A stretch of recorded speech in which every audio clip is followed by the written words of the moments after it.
For today's video blog, I want to share with you a cooking segment we did with Chef Katie over at her place in Anaheim. It's called Eat Street, and she does cooking lessons there. She even has couples nights. It's a cool place to go and learn how to cook fish and learn some good kitchen skills. But right now we're going to take a look at a past episode where she did a cooking segment for us. It's a salmon dish, so let's take a look. This week in the galley, we're in Anaheim, California at Eat Street. Standing next to me is Katie Avrio, and she's the owner-operator here. And what is it you have for us? I mean, you're a chef too, I'm sorry. Yeah, I am. We're going to be making salmon and papillote today. It's a French preparation of very fresh, healthy fish. That's pretty simple. Seems like gourmet, but it's very simple. All right, cool. Well, how do we get started? Ready? Okay, so you're gonna take your salmon and you're gonna take about 6 ounces, which looks like this. You're gonna need a half piece of parchment, fold it in half. And the whole thing with salmon and papillote, it means salmon and paper. So we're going to make a pouch out of paper. Your salmon's gonna go right here. Then you're gonna do about a tablespoon of olive oil. Right on top of the paper like that? Over the top, yep. And then orange segments, very particular. The proper way to cut an orange is to cut the ends off and then go around, around, around. A lot of times you will see people cut straight through and you get a lot of the white pith, which is not necessarily what you want. You are going to go around, around, around. And then, even if you're bartending, the proper way to do oranges is go between. So when you pull the segment out, there's no white parts. So for this, we only need about 3 or 4 segments. Anything you put in your papillote, today we're doing very French because that's classic, is gonna get infused. The flavor's gonna get infused in there. So the first thing we're going to do is citrus, which is orange. The next thing we're going to do is fennel. This is also called anise. In a different preparation, we might use this as the herb, but for today, we're going to use the bulb, where you're gonna cut off the ends, very similar to the orange.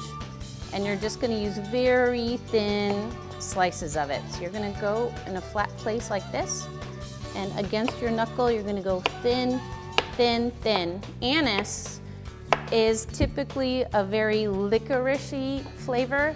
Even if you don't like licorice, it's kind of a subtle licorice. So you're going to layer that on. The next thing you're going to do is basil, where you roll it up and make strings, and that also will get infused into your salmon. You're gonna put a little bit of salt, sprinkle pepper.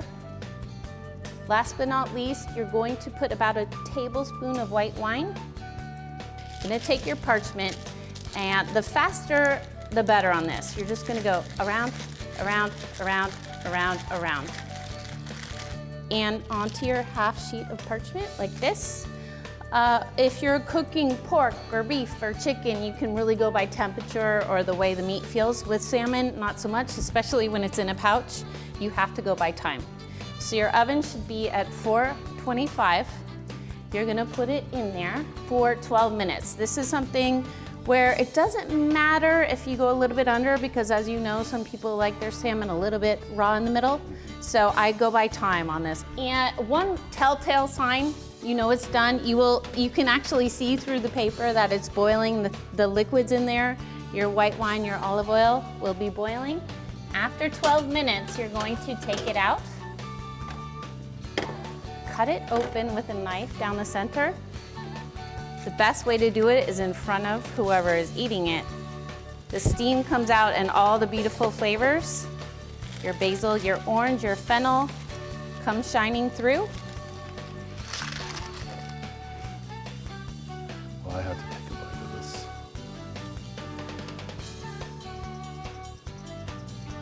That is really good. And the steaming just kind of adds to the moisture of it and keeps it moist. Anything that's in the pouch goes into the fish. That's awesome, Katie. Thank you very much. You're welcome, Dan. Thank you. And Katie Eat Street is located in Anaheim, California. And thank you very much. This is great. Well, let's get back on the water and show you more exciting action right here on Sport Fishing. Well, I hope you enjoyed that cooking segment. That's a neat segment that Kate showed us how to do the salmon. You can use the same technique to do rockfish and tuna. It comes out really good. If you need some more ideas for cooking fish, go to my website and download my free iBook. It shows you different techniques for frying fish. It's pretty cool and it's all free, so do it today. Well, thanks for watching today's video segment. My video blogs, it's always a lot of fun doing these for you. For more information what I'm up to, follow me on Facebook, follow me on Twitter, and make sure you subscribe right here to get all these video blogs. I'll talk to you again really soon.